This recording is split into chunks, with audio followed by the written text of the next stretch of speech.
Everybody, Peter Zeihan here, coming to you from Boston Harbor. The news over the weekend was that in Argentina we had our first round presidential contest, and the two finalists who will compete in the first weekend of November are a guy from the ruling party, the Peronis, he's the economy minister, and a guy from the libertarian field, which is Javier Milei. And apologies if I got that name right. If you win, I'll learn to pronounce your name. Just ask Bernie Mohamedov of Turkmenistan. Okay, let's see what to say. Milei's big thing is that he wants to do away with the Argentinian peso and institute a dollarization program. Three big things from this. Number one, this is more than just some financial chicanery. This has very real implications for the Argentinians as well as everybody else in the neighborhood.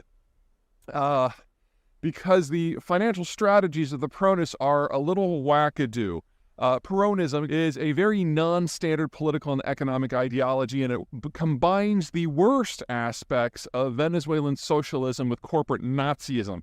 So basically, under a cult of personality on top of that. So if you can imagine AOC of the squad in the American Congress, one of those really left-wing weirdos, having a love child with Donald Trump. I mean, it would be an ugly, hideous child. But that's basically what Peronism is. And among other things, it's heavily unionized, but the government represents the unions. And it believes that the government should be able to print currency in any volume to pay for everything so long as you're a political ally. Needless to say, this has gotten Argentina into a lot of financial trouble over the last century. They've defaulted on their debt, I think, 9 times. And it should be a very successful country based on their demographics and the geography, but policy keeps getting in the way. So if you're an American who thinks that you can do no wrong, bear in mind that if you wake up every day for decades just trying to wreck everything, you can eventually become Argentina. So there is a limit to what we can get away with.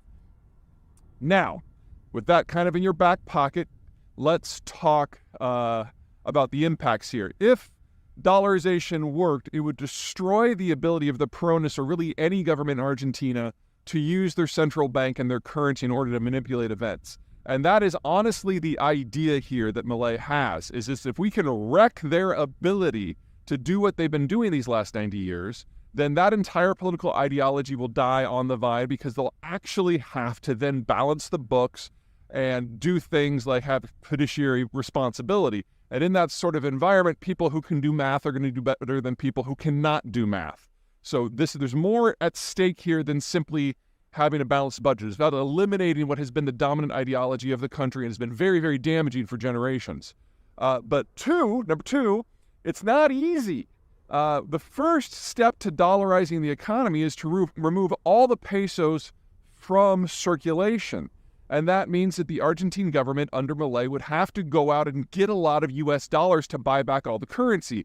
And the government is completely broke. One of the reasons why the Peronis are printing currency like mad. So the first thing they would have to do is come up with billions and billions and billions of dollars in order to buy up all the old currency. Now, doing that is beyond the government's capacity right now, unless they do a mass devaluation. And if they devalue the peso by at least, say, 3/4, so make it worth at most 20 to 25% what it's worth now, then the number of dollars that you need would be significantly less. So in order to stop the budget largesse and the hyperinflation that comes from that, the first step would be to trigger hyperinflation. Needless to say, that would have not just economic but political outcomes. So not something that could be done easily, lightly, or without consequences. Which brings us to the third thing, whether or not it would even work.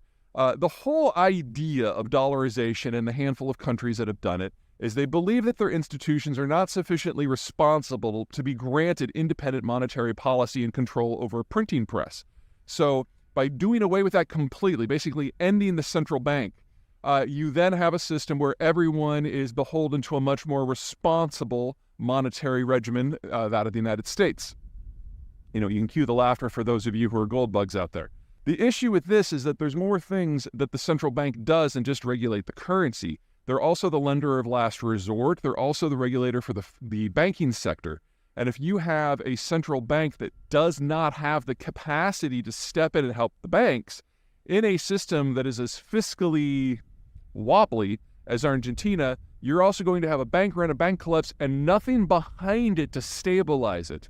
So for this plan to work, not only do a lot of things have to go right that are beyond Argentina's control, but Argentina would have to enter through a series of banking and fiscal reforms in a matter of days that most countries take a generation to do.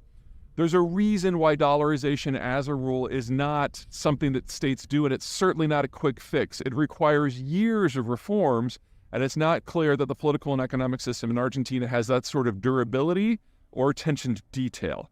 So honestly, dollarization as a rule reminds me a lot of Boston's participation in the Revolutionary War or modern sports. They hit hard right out of the gate, they pick a lot of fights, and then they largely sit out for the rest of the season.